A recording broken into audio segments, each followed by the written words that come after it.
वाणी चल रही थी 23 जून 1968।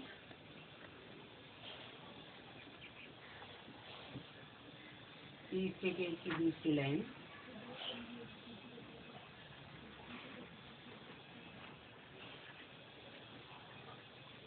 बाबा हमको सतोप्रधान से तमोप्रधान में और तमोप्रधान से सतोप्रधान में आने के लिए क्या क्या समझाते रहते हैं, कितनी युक्ति बताते हैं। भले यहाँ बैठे हो फिर भी बुद्धि से बाप को याद करो।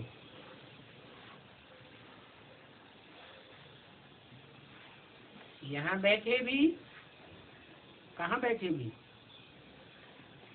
भले मधुबन में बाबा के सामने बैठे हैं, फिर भी याद से ही सतोप्रधान बनेंगे। ऐसे नहीं कि सिर्फ बाबा को देखने से ही सतोप्रधान बन जाएंगे। बाबा हमारा बेहद का बाबा है, ये बात बुद्धि में रहनी चाहिए। उनका कोई भी बाप नहीं है, वो टीचर है और उनका कोई टीचर नहीं है। कोई कहेगा तब कहाँ से सीखा, जब उनका कोई टीचर ही नहीं है। सुनने वाला बंदर खावेगा। बहुत लोग समझते हैं ये कोई गुरु से सीखा होगा। अगर गुरु से सीखा तो गुरु के और भी तो शिष्य होंगे ना, सिर्फ एक शिष्य था क्या? क्योंकि गुरुओं के शिष्य तो ढेर के ढेर होते हैं।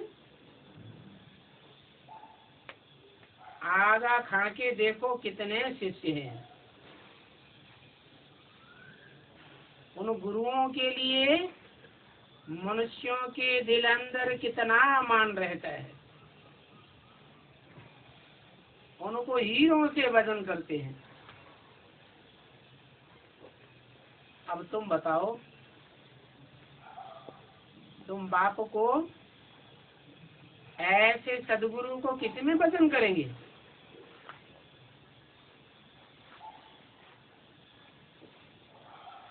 आगा खा तो हीरो में वजन किया गया।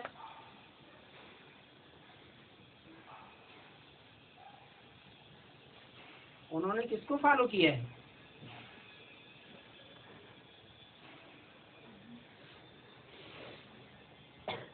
सब शिवो हम कह के अपन को समझते हैं। भगवान बाप जब आते हैं तो तुम हीरे जैसी आत्माओं को इकट्ठा करते हैं। एक तरफ सब हीरे और दूसरी तरफ बाप, तो भी बाप का वजन ज्यादा हो जाता है। अब वो आगा खां क्या करता था? वो तो कुछ भी नहीं करता था। ये तो बेहद का सुप्रीम गुरु है। तो उनको अब तुम किस में वजन करेंगे? और उनका वजन ही कितना है? बिंदी का क्या वजन होगा?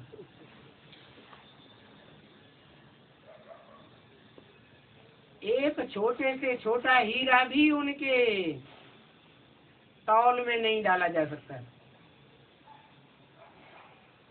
क्योंकि वो तो बिल्कुल ही बिंदी है। वो सबसे सूक्ष्म है। तो तुमको क्या बनाते हैं? तुमको हीरा जैसा बनाते हैं। वो गुरु लोग तो कुछ भी नहीं बनाते। बनाते तो क्या और ही नीचे गिराते रहते हैं। नीचे गिराते गिराते तुम्हारा जीवन कौड़ी मिसल बन जाता है। कौड़ी मिसल जीवन बनना माना कौड़ी ही बुद्धि में याद आती रहती है, और बाप तो तुमको हीरे जैसा बनाते हैं।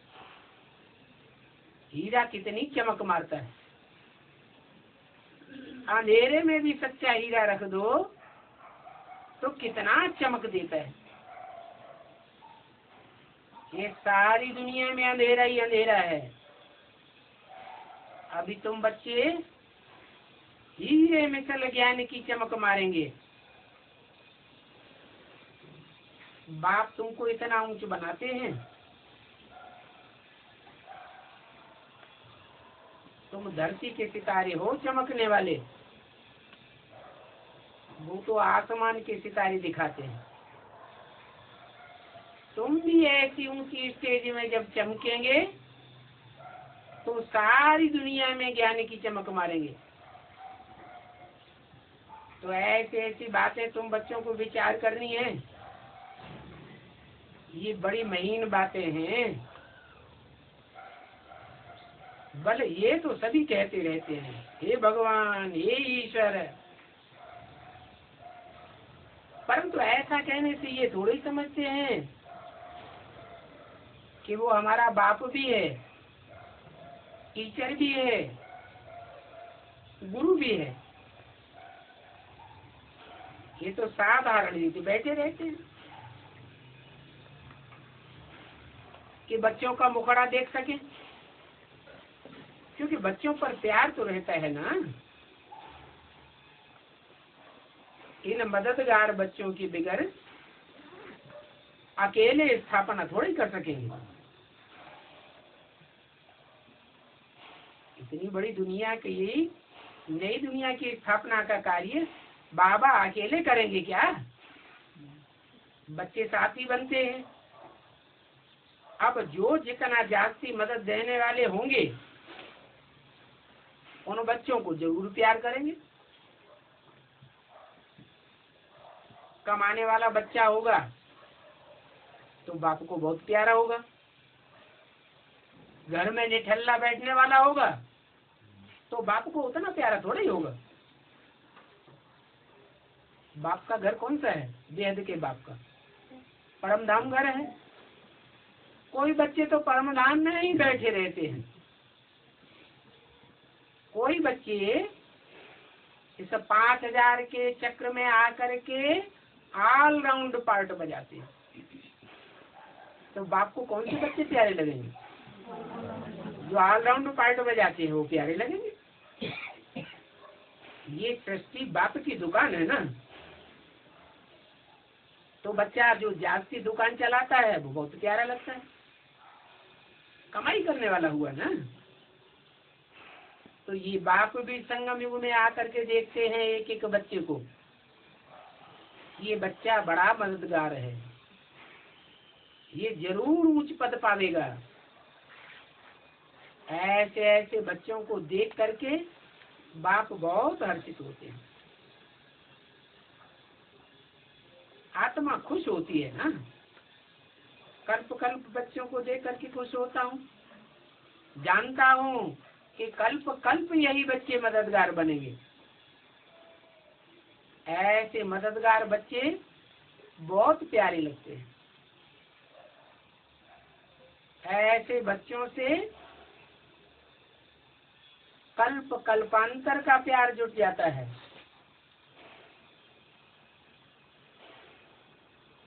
बल कहाँ भी बैठे रहो, परंतु बाप की बुद्धि में याद है तो भी समझो हम बाप के मददगार हैं। अगर देवान में रहते हैं तो रावण के मददगार हैं। आत्मिक स्थिति में रहते हैं तो वाइब्रेशन बनाने की सेवा करते हैं। तो ये तो जानते हो ये बेहद का बाबा है, इनका कोई बाप नहीं है, गुरु भी कोई नहीं है, स्वयं ही सब कुछ है, जिसको सभी याद करते हैं। सतयुग में तो कोई याद नहीं करेंगे। 21 जन्मों के लिए तुम्हारा बेड़ा पार हो जाएगा। एक जन्म की मेहनत और 21 जन्म की पूरी प्राप्ति। तो तुम बच्चों में कितनी अथाह खुशी होनी चाहिए। बस इतना फोर्स आवे कि हम सारा दिन बाप की सर्विस करें,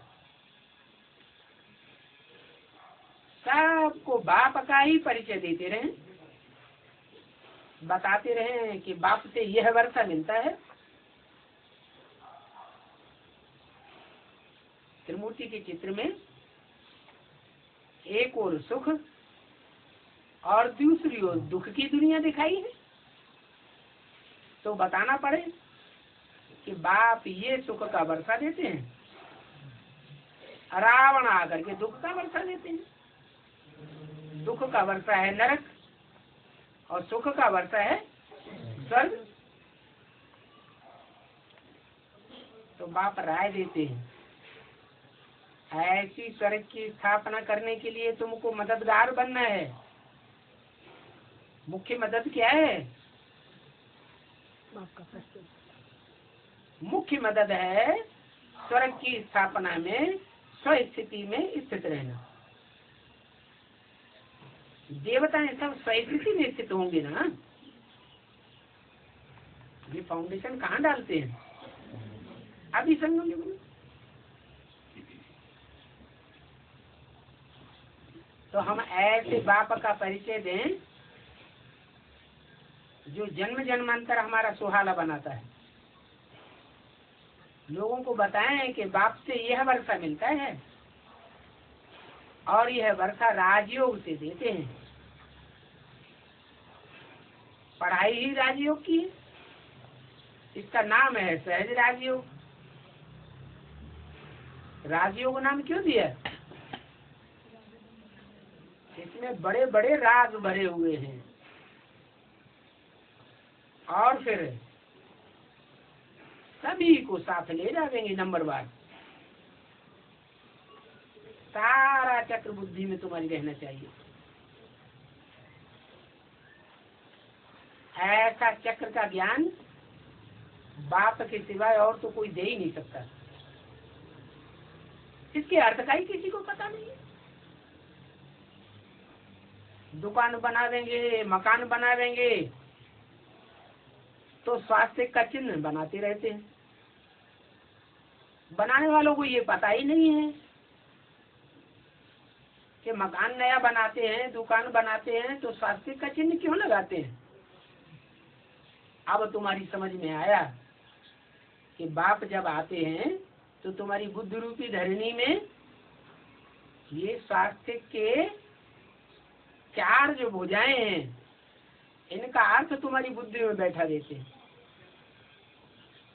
कैसे सतयुग, त्रेता, फिर बदल करके कैसे द्वापर कलयुग बनता है, फिर चक्र घूमता है, फिर सतयुग, त्रेता सुख की दुनिया, फिर द्वापर कलयुग द्वैतवादी दुनिया। ऐसा चक्र तो कोई भी फिरा ही नहीं सकता सिवाय तुम बच्चों के। अभी तुम समझते हो कि हमारा बेहद का बाबा आकर के हमको बेहद की बातें बताते हैं। बेहद का टीचर, बेहद का सदगुरु हमको बेहद का राज्य देते हैं। फिर हमारी बुद्धि में जब सारा बेहद का राज बैठ जाएगा, आत्मा में राजाई के संस्कार भर जाएंगे, तो फिर बाबा हमको साथ ले जाए। ऐसे ऐसे तुम किसी को समझावेंगे तो फिर सर्वव्यापी ज्ञान उड़ जाएगा। जब बाप है, टीचर है, गुरु है, तो सर्वव्यापी कैसे हो सकता है? ऐसे बाप को जो एक व्यापी बनकर संसार में प्रत्यक्ष होता है, उसको तुम कुत्ते बिल्ले ठिक्कर बिस्तर में छोड़ देते हो। तुम्हारी आत्मा की बुद्धि को क्या पत्थर पड़े हैं, ऐसे करके शौक से समझाओ बल कोई भी कितना भी बड़ा हो तुम उसको ये समझा सकते हो। ऐसे समझावेंगे तो कभी भी कोई इंसल्ट फील नहीं करेंगे, कुछ भी नहीं कहेंगे। तुम कह सकते हो कि हमको ये सब बातें बेहद का बाप समझाते हैं। हम नहीं कहते, हमको बाप समझाते हैं, और ये बात कोई बता भी नहीं सकता। वही बाप बेहद का हमारा नॉलेजफुल बाप है। वो सारी सृष्टि के आदि मध्य अंत को जानते हैं। कोई एक दो आत्मा के आदि मध्य अंत को जानने की बात नहीं है। सारी सृष्टि में जो भी मनुष्य आत्माएं हैं सबके जीवन चरित्र को जानते हैं। साथ ले जाने वाला भी वही एक है। उनको फिर सर्वव्यापी कह करके कुत्ते बिल्ले में कह के गालियां देते हो। इसलिए बाप ऐसी गालियां देने वालों को कहते हैं विनाश काले विपरीत बुद्धि विनश्यते। कहाँ की बात है? ये सर्वव्यापी कहने की शूटिंग कहाँ होती है? कैसे? बाप यहाँ पढ़ाते हैं, फिर उस बाप को भूल जाते हैं। जब भूल जाते हैं तो और बाप याद आने लगते हैं, औरों की बातें मानने लग पड़ते हैं, औरों से प्रभावित हो जाते हैं। ऐसे करते करते ढेर चीज टीचर बन जाते हैं, ढेर गुरु बन जाते हैं। तो शूटिंग हो गई ना। ऐसी जो गालियां देते हैं वो विनश्यंती हो जाते हैं, खत्म हो जाते हैं। विजय तो तुम बच्चे ही प्राप्त करेंगे। कौन? जिनकी बुद्धि में एक व्यापी बाप बैठा हुआ होगा। ऐसे बाप के लिए जो हमको विश्व की बादशाही देते हैं उनको तुम ठिक्कर बिक्कर में कहते हो। तुम्हारी अकल मारी गई है क्या? ठिक्कर माने मिट्टी का ढेला जो एक ठोकर लगाने से टूट जाता है। ऐसे ठिक्कर बुद्धियों में तुम बाप को व्यापी समझ लेते हो, बाप को भूल जाते हो और ठिक्कर बुद्धियों को बाप बना लेते हो। अपनी भी इंसल्ट करते हो क्या? ठिक्कर बुद्धि को बाप बनाया तो खुद क्या हुए? खुद भी ठिक्कर हो गए। कामी जैसे कुत्तों को अगर बाप कह दिया, बाप बना लिया तो खुद क्या हुए? खुद भी कुत्ते जैसे हो गए। तो अपनी भी इंसल्ट करते हो, बाप की भी इंसल्ट करते हो और सारी दुनिया की इंसल्ट कर देते हो। बाप बच्चों को समझाते हैं ये जो पढ़ाई में पढ़ा रहा हूँ इस पढ़ाई को भूलो मत, ये बहुत बड़ी पढ़ाई है। दूसरों को भी समझाना है कि वो हमारा परम पिता है, परम शिक्षक है, सदगुरु है। इन सभी गुरुओं को ले जाएंगे। छोटा मोटा गुरु नहीं है।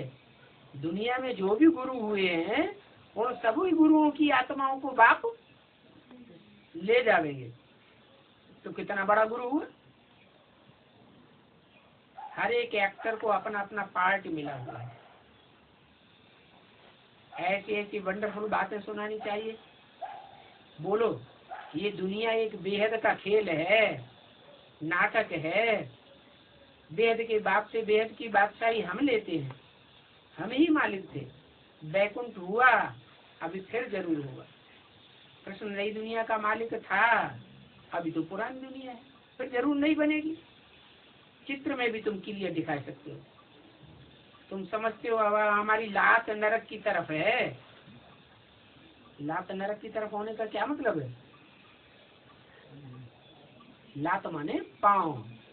हमारा बुद्ध रूपी पांव अभी जो लात का सूचक है वो अभी नरक की दुनिया की तरफ। माने हम नरक की दुनिया को लात मारते हैं। नरक की दुनिया को हम प्रेफरेंस नहीं देते। दुनिया के बड़े बड़े सेठ साहूकार इस नरक की दुनिया को बहुत प्रेफरेंस देते हैं और हम इस दुनिया को कोई प्रेफरेंस नहीं देते। हमारा बुद्ध रूपी हाथ किधर है? हमारा बुद्ध रूपी हाथ है नई दुनिया की तरफ। तो तुम्हारा जैसे कि मुंह किधर है? नई दुनिया की तरफ। तुम्हारा मुंह ऊपर स्वर्ग में है और लात नरक की ओर है। यही बात तुम अपनी बुद्धि में याद रखो। ऐसे याद करते करते अंत मति सुगति हो जाएगी। कितनी अच्छी अच्छी बातें बताते हैं, उनका स्मरण करना चाहिए। अच्छा बच्चों को गुड मॉर्निंग।